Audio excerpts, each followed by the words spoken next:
People of the Purple Butterfly here, otherwise known as People of Seven on Twitter and YouTube. People are elsewhere on the internet.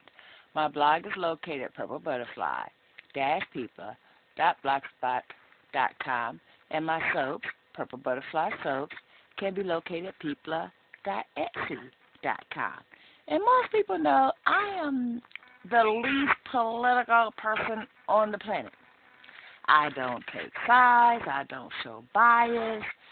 I think fair is fair, and when it comes time to vote, you vote for the best possible candidate, even if that might be an unpopular choice.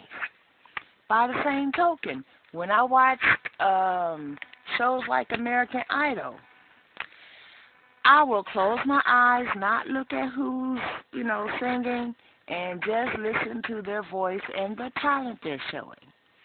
That's called being an impartial judge, like the judges on American Idol are supposed to be. So, how come yesterday this kid makes her debut on American Idol, they send her through to Hollywood, and then ask, can we meet your dad now? Yeah, her dad happens to be Wonder Mike. Now, even my mom, who's 70 years old, plus something, I'm not going to say the exact number because she will kill me, knows who this is. When I was growing up, they didn't call it rap. It was called street singing. Then somebody came up with the term rap. They had a group that had to really, really struggle and fight for the label, but they made it. So the first song I heard and bought and sung along to was Rapper's Delight. Funky 4+1 was the second one, Grandmaster Flash. All of that is my generation, okay? I was fussing about, American Idol. They did so. And Mom goes, well, who's that? I said, Wonder Mike. Yeah. More details. I said, a hip, hop, a hippie to the hippie, hip, hip, a hop. You don't stop a rock and bang, bang to the boogie. Say, up, jump the boogie. Mom's going, enough. I said, to the rhythm of the boogity beat. She goes, I get it. You drove me back with that when you were a teenager. I was like, yeah. She goes, and that song's always been too catchy. So by the time I came out the bathroom, because I was up there checking whether or not I got, Mom was singing along the end of that verse. She goes, and it's still in my head. Well, yeah, duh. Every party, we played this song. Even after, we done went to the Electric Slide. We've gone through Bare Naked Ladies 1 week. Marvin Gaye, that was Dad's and Mom's song, Got to Give It Up. Hey.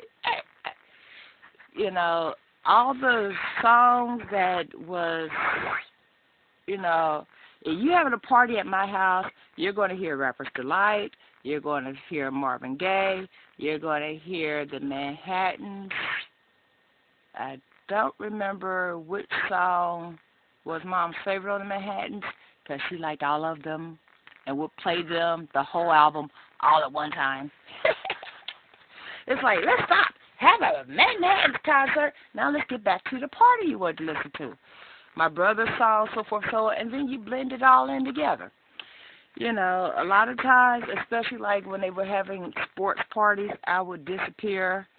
So somebody would send word, hey, they finna play your song. You might want to come down here and do that dance you do and imitate and emulate and all that.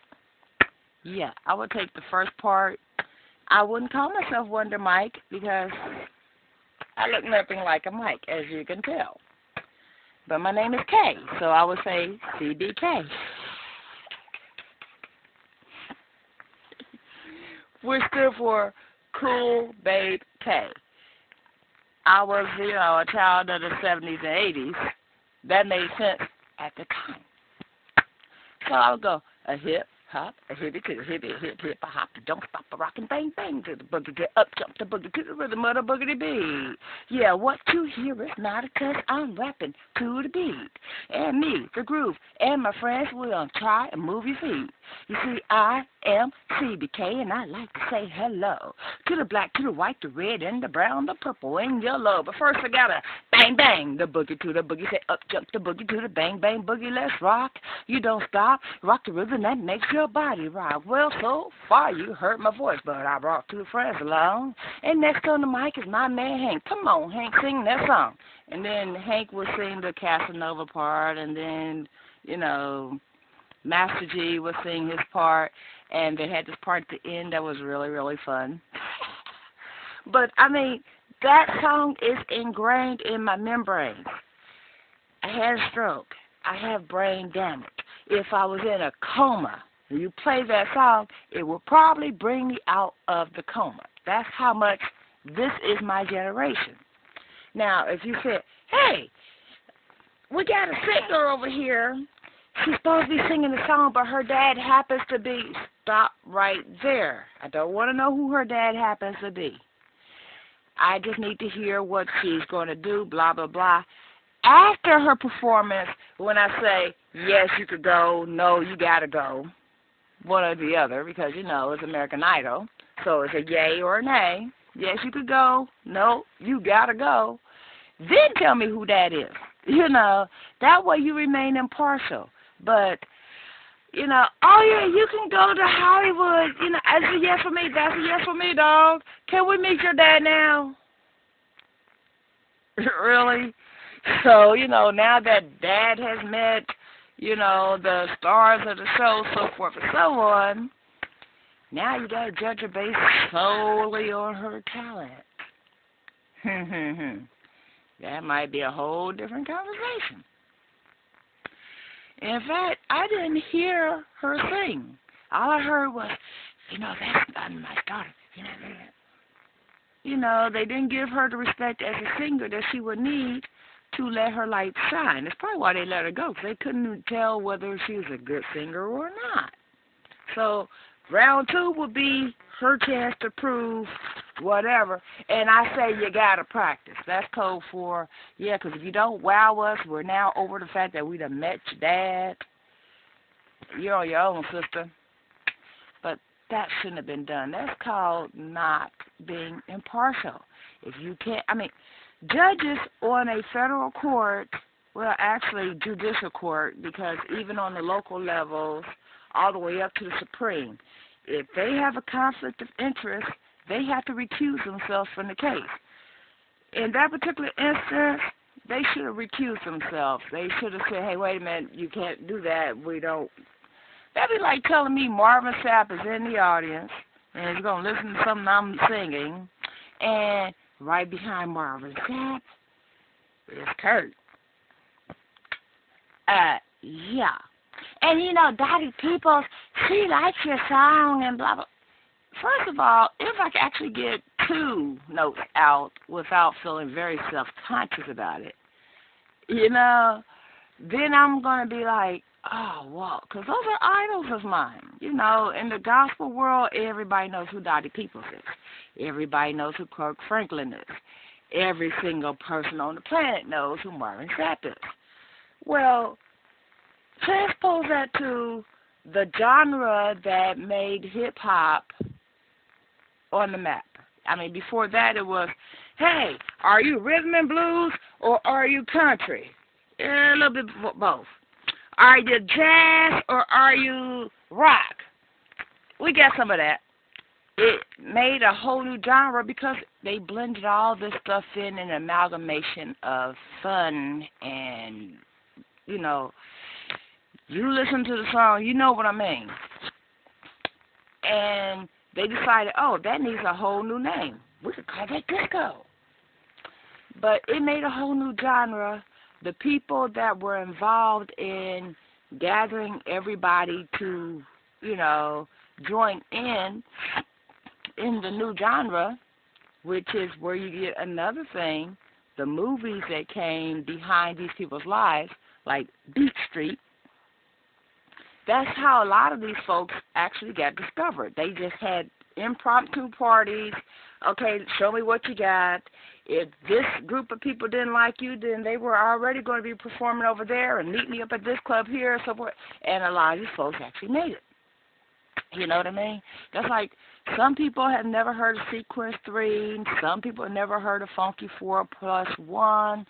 Some people, you have to kind of double remind them who Grandmaster Flash and the Furious 5 is, and Grandmaster Flash with the new people that showed up. Because, you know, at some point in time, they changed, you know, it was no longer Grandmaster Flash. It was Grandmaster and just like, you know, a lot of the folks that became part of this, it's like Vanity 6, I believe it was. Then it was all of a sudden, Vanity was out. It was Apollonia 6. That was the new person they got to replace Vanity. I got both their albums, okay?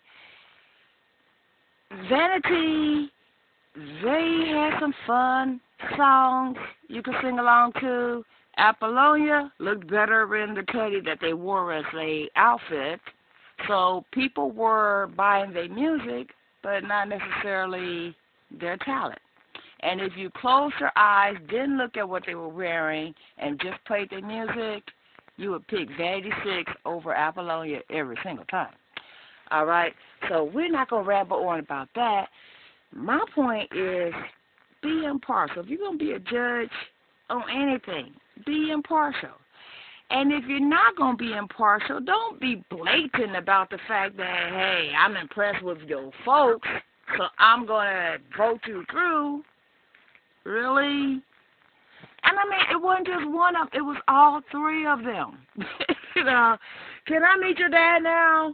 And he goes, I wonder, Mike, I'd like to say hello. And they started singing to him. Okay, so where are you being an impartial judge at? Just because of that situation, everybody that was on that stage that would have been, you know, voted off that night, they should just say, all of y'all get to go. Because if they're just going to be, okay, I'm impressed with your folks, then everybody should have went. Everybody or nobody, or do it the right way. That's all I got to say about that. Rambled on enough for one day. Y'all stay blessed, stay tuned. Don't forget to rate, comment, subscribe. People7 on Twitter and YouTube. People elsewhere on the internet. My blog is located at purplebutterfly-people.blogspot.com, and Purple Butterfly Soaps can be located at people.etsy.com. Bye now.